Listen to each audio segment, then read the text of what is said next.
ọdún yẹn náà ló ti máa ń ná mi ṣe gbogbo ẹ̀rọ ìrìnyà. So láti ẹ̀yìn ni bàbá mi kú.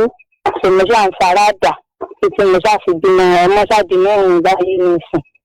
So tó wá ṣẹlẹ̀ ní pé ní last week ó dẹ̀ ń plan láti travel, kò sọ kankan fún mi nínú ilé, ó kàn sọ fáwọn ará àdúgbò. So ọ̀nà àwọn ará àdúgbò mo ti wá ń gbọ́ pé kò fẹ́ travel, ọ̀gbà tí ò sọ fún mi tí mo jẹ́ ìyàwó rẹ̀ ìrìn kákún. Àfi bó ṣe dé pé ó sá lọ.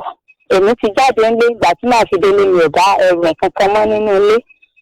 So láti last week ni wọ́n wá ń pè kò gbé kọ́. So ilé tàbí wà tẹ́lẹ̀ ọ̀dọ̀ àwọn fámìlì tèmi ni kó tó di pé lọ rẹ́ǹtì rí àti ìlòṣù kan nínú ilé mi tó fi ṣe ìṣẹ̀lẹ̀ tó ṣẹlẹ̀ yìí tó fi di pé ó lọ. So ọ̀dọ̀ pásítọ̀ rẹ̀ ni mo ṣáwà wà láti last week yẹn. Pásítọ̀ rẹ̀ ló wá ń gbègbèsẹ̀ pé àwọn ènìyàn jẹ́ kí n gba ilé ìgbà wọn, àwọn fẹ́ bá mi gba ilé mi. So mo wá rò pé ìmọ̀ràn wo ni mo lè tún gbà lórí ẹ̀. ẹ ṣé mà, marriage yín ti pé ọdún mélòó mà? Àṣà yóò ti tó 12 years rẹ̀. ẹ dẹ̀ ti bí ọmọ 4. Bẹ́ẹ̀ ni sà. ilé tẹ́ ṣẹ̀ gbà yẹn ṣẹ̀ lóṣù kan bẹ̀ ni ọkọ yín lọ síbi tó lọ. Bẹ́ẹ̀ ni sà. ìlú wo ni wọ́n lọ? Torí ọmọ Benue ni so gbọ́dọ̀ ní àwọn èèyàn tó ń dágbére fún náà ló ti padà sí Benue.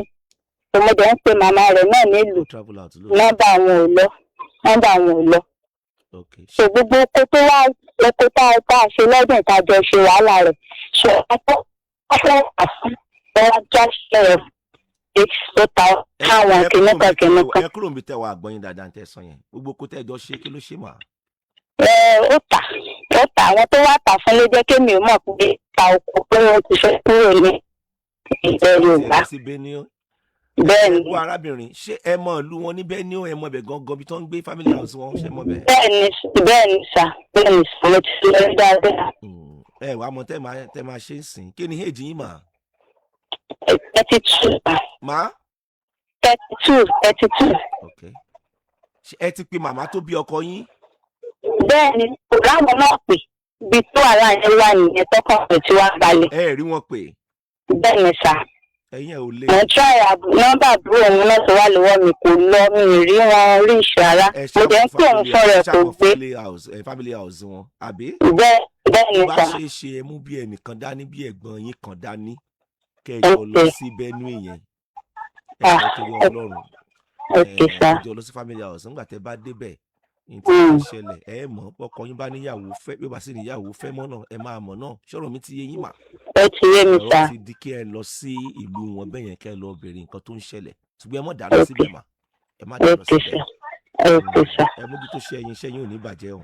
àmì sà mo ní ilé tí pásítọ̀ wa fẹ́ bá mi gbà, ṣé ẹ lè gbà á bí báwo? ẹ ní pé ẹsẹ̀ gba ilé kan ẹsẹ̀ lóṣù kan bẹ̀.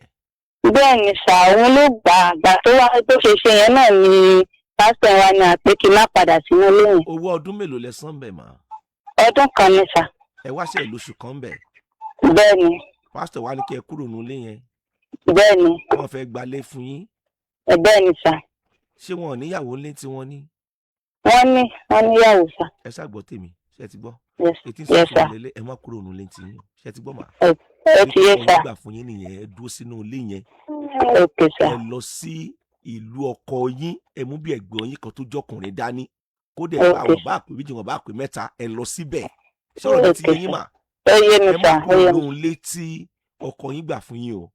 Okay bá sà. wa sọ pé kẹ ẹ kúrò ńbẹ̀, ẹ wá bí wọ́n lè rí i pé dáàdì kí ló dé tẹ ní kí n kúrò nù létí ọkọ mi gbà fún mi tí mo ṣe lóṣù kan bẹ̀. ẹ béèrè béèrè yẹn lọ́wọ́ wọn, kẹ ẹ béèrè ìdí pàtàkì tó fi kẹ ẹ kúrò nù lépọ̀ fẹ́ lọ gbalé fún yín mà. ṣé ti gbọ́ mà?